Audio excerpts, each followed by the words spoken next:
तमिलनाडु में जिस दिन विजय का शपथ ग्रहण समारोह चल रहा था तो मंच पर राहुल गांधी भी मौजूद थे। राहुल गांधी अपने से ही टीवीके को समर्थन करके 5 विधायकों का टीएमके को सहारा देके विजय के मंच तक पहुंच गए थे और मंच में एक तस्वीर निकल कर आई थी।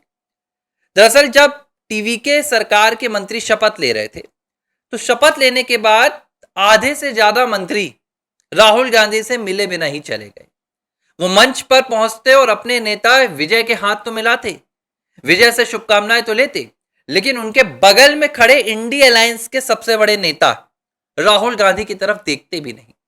और ये तस्वीरें जब सोशल मीडिया पर वायरल हुई तो लोगों ने सवाल किया, क्या वाकई में राहुल गांधी सत्ता पक्ष से तो पहले से ही अपनी राजनीतिक हाथ धो चुके हैं, सत्ता की तरफ तो उनका कोई अब आधार ही नहीं है, लेकिन विपक्ष में राहुल गांधी की जो राजनीति चल रही थी, खासतौर पर 2024 के बाद राहुल गांधी जो अपना नेतृत्व तैयार कर रहे थे वो पूरी तरह से खत्म हो गया है। ये चर्चा चल ही रही थी कि अब आज केरल में वीडी सतीशन का शपथ ग्रहण समारोह था। अब राहुल गांधी ने प्लान बनाया। देखिए, राहुल को एक बात तो स्पष्ट तौर पर पता है कि जितनी लोकप्रियता तमिलनाडु में एक एक्टर के तौर पर विजय की है, राहुल गांधी की पूरे देश में एक राजनेता के तौर पर वो भी नहीं है। और राहुल गांधी तमिलनाडु में उस दिन विजय के साथ उनकी लोकप्रियता लूटने ही गए थे, लेकिन ऐसा हो नहीं पाया। ना तो विजय ने राहुल गांधी के लिए कोई बहुत बड़ी तवज्जो देकर कुछ कहा, ना ही वहां के उनके नेताओं ने। फिर भी राहुल को यह लगा कि दक्षिण भारत की राजनीति में अगर विजय उनके इर्द गिर्द रहेंगे, उन्हें विजय का साथ मिल जाएगा, तो वो दक्षिण भारत में कांग्रेस की जड़ें मजबूत कर देंगे, क्योंकि राहुल का तो कोई आधार है नहीं, कांग्रेस का तो कोई आधार है नहीं। कांग्रेस अगर दक्षिण भारत के किसी राज्य में जीतती भी है तो वो झूठ और प्रोपेगेंडा के आधार पर जीतती है, जैसे केरल में। अब केरल में जब शपथ ग्रहण समारोह हुआ तो राहुल गांधी ने खास तौर पर केरल की कांग्रेस को कहा कि आप केरल से नहीं, आप दिल्ली की एआईसीसी की तरफ से विजय को न्योता भेजिए। अब जोसेफ विजय को वीडी सतीशन के इस कार्यक्रम में बुलाया गया, साथ में डीएमके के मुखिया को भी बुलाया गया, एमके स्टैलिन को भी आमंत्रित किया गया।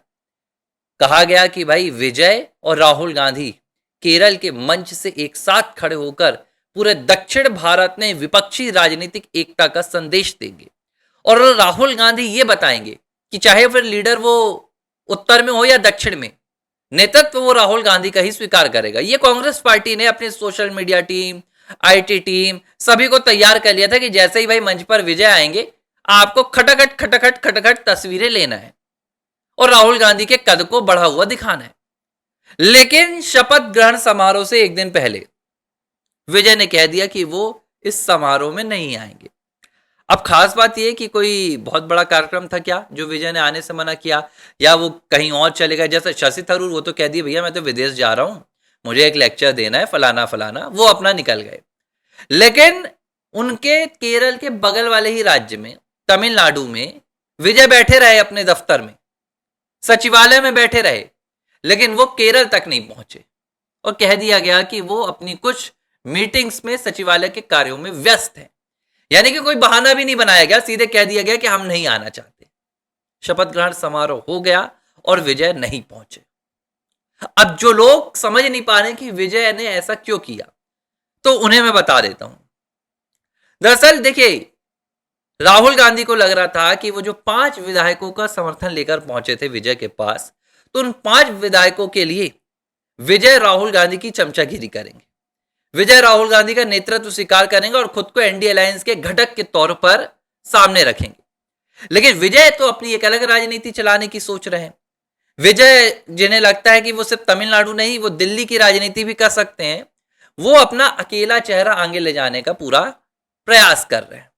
और उन्हें ऐसा लगता है कि अगर वो केरल चले जाते, केरल में वीडी सतीशन के शपथ ग्रहण समारोह में, तो इसमें जो संदेश निकल कर आता वो ये होता कि भाई विजय राहुल गांधी का नेतृत्व स्वीकार कर रहे हैं, विजय अपने आप को इंडी अलायंस का नेता मान रहे हैं और राहुल गांधी को बड़ा नेता मानते हैं।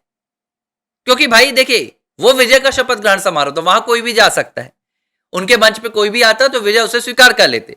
लेकिन अगर विजय राहुल गांधी के मंच पर जाते तो इसे सीधे तौर पर राहुल गांधी को समर्थन माना जाता, और विजय ये नहीं चाहते क्योंकि राहुल को समर्थन मतलब विजय की राजनीतिक विचारधारा का तय होना, और विजय अभी अपनी एक अलग राजनीतिक विचारधारा बनाना चाहते हैं, जिस विचारधारा में ना तो वो इंडिया अलायंस का समर्थन लेना चाहते हैं, न किसी दूसरे घटक का, और इसीलिए विजय ने इस पर तवज्जो नहीं दी। और विजय के लिए देखिए, ये भी कई लोग कह रहे हैं कि विजय को फर्क नहीं पड़ता राहुल गांधी से, कि राहुल गांधी उनका समर्थन करते हैं या नहीं करते हैं। विजय को तो अब वैसे भी तमाम विधायकों का समर्थन मिल चुका है। अगर कांग्रेस अपने 5 विधायक ले भी ले, उसके बाद भी विजय मजबूत है। लेकिन एक तस्वीर स्पष्ट हो गई, राहुल गांधी का जो पूरा विपक्षी राजनीति का सपना है कि वो विपक्ष का नेतृत्व करते करते किसी दिन सत्ता तक पहुंच जाएंगे, अब विपक्ष में ही राहुल गांधी के खिलाफ सीधे तौर पर एक बॉयकॉट वाली, मैं कहूंगा कि स्थिति खड़ी हो रही है, एक बहिष्कार, एक तिरस्कार वाली परिस्थिति खड़ी हो रही है।